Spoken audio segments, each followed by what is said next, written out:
Okay, I have my perfect 20 stitches and I hope you do too. So let's check out what it looks like to perform the knit stitch. There are two main stitches in knitting. One is called the knit stitch and one is called the purl stitch, okay? And all you really need to know about them at this point is that they're mirror images of each other, okay? So let's start with the knit stitch. All right, here are my 20 stitches that I have on my one needle here. So I've cast on, and you notice that if you're right-handed, you start on the right and you go to the left, okay? So we are going to turn this over like this so that our yarn is here. See how our yarn is attached to this side? And then we can move this direction, okay? So if you're right-handed, you knit right to left. If you're left-handed, you knit left to right. The first thing you'll notice is there are two pieces of yarn coming off of here. One of them is your tail. Please pull that out of the mix and try to set it aside over there, because if you knit with this and you start making loops with this, you're gonna run out and then you'll be real sad. Okay, so we're gonna hang on to this in our left hand, okay? So all the loops are on the left hand. Now, you don't want to hold it way down here because you don't have any control. That would be like trying to eat like this with a fork. You want to hold it right in the middle, just like this. Now, I'm going to pick up this other needle and I am going to slide this bare needle in my right hand under this first loop right here, like this, so that I have two needles in one loop facing the same direction, okay? Now I'm going to make an X with a bare needle behind. Bare behind. Okay, now you won't forget that. Bare behind. All right, bare needle is behind. Now I want to find my live yarn, okay? Not my tail. I'm going to throw that over there. Your tail will get in your way and annoy you for a little while. That's okay, perfectly normal. So this is my ball yarn that I'm holding here. I'm holding it in my left hand. Now, what I'm also doing is I am holding my right needle in my left hand, but I am holding everything just below the little crisscross area. This is my working area up here, so I'm kind of trying to hold these needles down below the working area, okay? So now that I've got both of these needles in one hand, I can pull, get my tail out of the way, pull my ball yarn. I am going to pull this just a little bit tight so there's some tension on it. I'm going to swing around the back of both needles to the right side and then over between the two. So I'm really only making a loop around the bare needle, okay? All right, here's where the magic happens. You need to hang on to this piece of yarn so that it's a little bit tight, but at the same time you have to hold this needle also, okay? So now I'm going to go ahead and put these back parallel like this so you can see both of the tips. Remember when we were doing the long tail cast on, we pretended that the needle in our right hand was a marker. We're going to do that same thing, but this time instead of drawing on our fingers, we are going to draw down this needle. So this is the marker. I'm going to touch it to the side of this needle and I'm going to very carefully draw down until whoop, I do like a little limbo underneath this stitch that's on the needle right here. Now, my tip is just barely showing, so I'm going to wiggle it in there just a little bit, just like that, okay? Now, I kind of have a little cross formation going. Because I have it like this, I can just lift, so this stitch that's over here is going to come off of the left needle now that we have one on the right needle. So I'm just going to lift until bloop, it pops off just like that, okay? Now I have one stitch on my right needle and one less stitch on my left needle, okay? Now, see this yarn in the middle is coming up? I'm just going to grab with this and I'm going to kind of hold this so you can see this is my tail. See that? It's kind of poofing up there in the middle. Just ignore it, okay? We're going to do the same thing again, all right? So you're going to take your right needle, you're going to draw up the left needle like this until you get into the stitch, okay? you're going to cross the needles and you're going to hold them with one hand. Find your ball yarn, okay? You're going to hold your ball yarn, swing behind both needles, and then back over between the two. Now I'm going to hold these like this, and sometimes it's helpful if you hold it like this too, because then you've got some control. See, I can kind of slide my needle around in there. That gives me a lot of control, just like that, okay? So now this right needle is my marker. I'm going to draw a line down this needle until I get under this stitch over here. So I'm going to touch, I'm going to draw, draw, draw, do the limbo underneath, and then I'm going to push this needle through just like that, okay? Now I'm going to, all of this is a little bit far away from the needle tip here, so I'm just going to kind of scooch it up like that.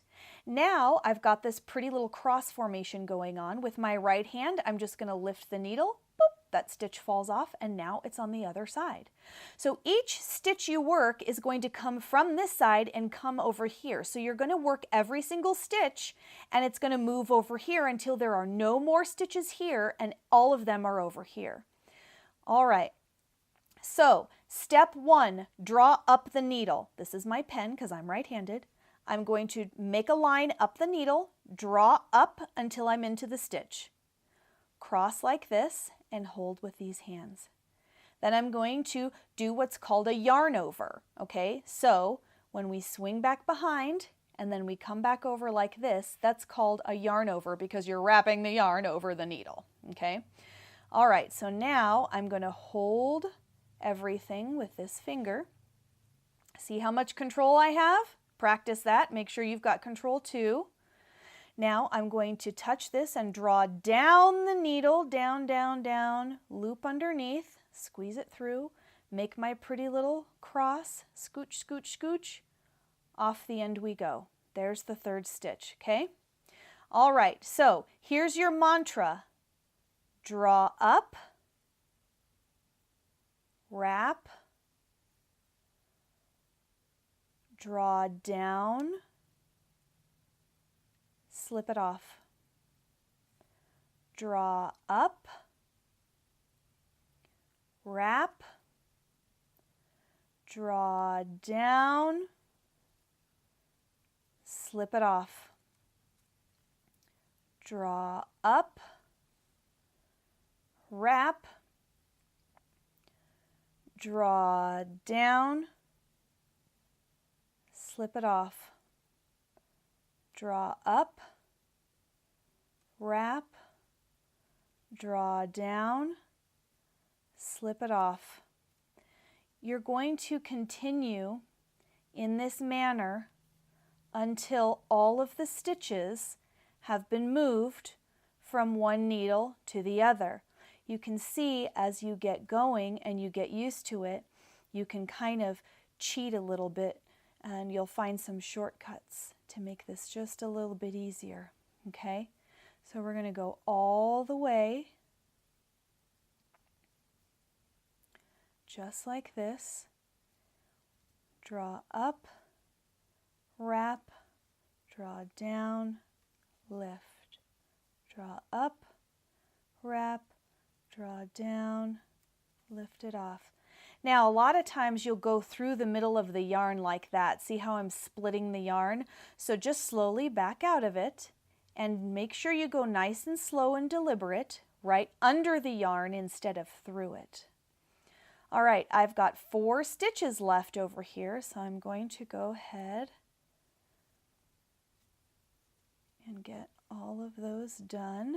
Draw up, wrap, draw down, lift. Now the last one tends to come off, so see I'm using my left index finger to hold it there so it doesn't go anywhere. Draw up, wrap, draw down, lift. Ta-da! I did it. I got them all from one needle to the other.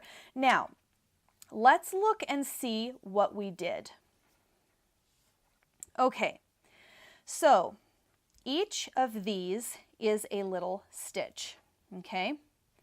Now, if I pull down on that one stitch, doesn't this guy, if this is his head, doesn't he look like he's wearing a V-neck? Can you see the little V in there? Burp, burp, burp, burp, right there. That's a V. He's wearing a V-neck sweater. And if I pull on all these other guys, you can see they're all wearing V-neck sweaters as well. Cool, right? Now this guy on the end, he's wearing a giant V-neck sweater. He cannot figure out what his size is. This last guy on every row will always be too big like that, so don't worry. All right, let's turn it over and see what it looks like on the back side. All right, here's all of our cute little stitches, but if I pull them down, they're not wearing V-necks at all. They almost look like they're wearing little turtlenecks. See the little turtleneck? So when you perform the knit stitch, it makes a V on the front, a V-neck on the front, and it makes a turtleneck on the back, okay? Now, remember I told you earlier that the purl stitch is a mirror image. We'll practice the purl stitch later, don't worry. But when you perform the purl stitch, it makes the turtleneck on the front facing you and the V-neck on the back side. So that's why it's an exact mirror image. So there's a front side and a back side to knitting, and the V-neck is typically the front side and the purl is the turtleneck, and that's usually referred to as the back side. Okay, so here we go. We've got all of our stitches from one needle to the other, right? We moved them from this one to this one. Now we're going to do it again. We're going to turn it over. So you're going to pass the needle, you're going to switch hands, okay? Now you always want the work to be inside the needles, okay? So see, my needles are on the outside and this work is on the inside. I'm not going to do it like this. That makes it really hard to work with, and then your yarn is in the wrong place. So make sure your work is all facing this other needle over here, okay? Now, again, all of these guys are wearing turtlenecks on the back side here. Turtleneck, turtleneck, turtleneck. This guy on the end, he's wearing a giant turtleneck. See that? So sometimes you can accidentally pull this over, and you don't want to do that. Make sure that this guy's turtleneck is right in line with this giant turtleneck too. So just make sure he's right in line with all the rest of the turtlenecks, okay? Now, even though he's big, make sure you don't knit the turtleneck. You always want to knit the stitch that is on the needle, okay? All right, so we're going to do this again. We're going to draw up the needle. I'm going to hold both of them, find my ball yarn, go around the back like this, and then I'm going to grab these two. Now the first stitch is always the hardest, so go real slow. Okay, gonna draw down, down, down, duck underneath. I'm gonna push, and then I'm gonna slip it off, just like that, okay? So draw up, wrap, draw down, slip, draw up, wrap, draw down, slip, draw up, wrap, draw down, slip, draw up, wrap, draw down, slip, draw up, wrap, draw down, slip. I'm going to continue in this manner until I get through all of these stitches just like I did before. And then I'm going to turn it over again and keep going. So your job before you even attempt the purl stitch is to get this so that it feels really nice, it feels relaxing, and your work will start to grow. And you probably want a couple of inches of work and feel really good about that knit stitch before we dive into the purl stitch. Now, you may also drop a stitch or two, which means that the stitch will fall off of the needle. If you're very, very careful and very, very patient, if that happens, just hold real still, don't pull on anything, pick up your needle and slide it back through the loop. Usually that loop just kind of hangs there in the air, so there's absolutely no need to panic. But sometimes somebody walks into the room and you lose your place and then you can't find the stitch. It's fine. You're just beginning, so pull it all out. cast on another 20 stitches, and just keep going. I want you to knit a row, turn it over, knit a row, turn it over, until that starts to feel really good, and then I'll meet you right back here for the purl stitch.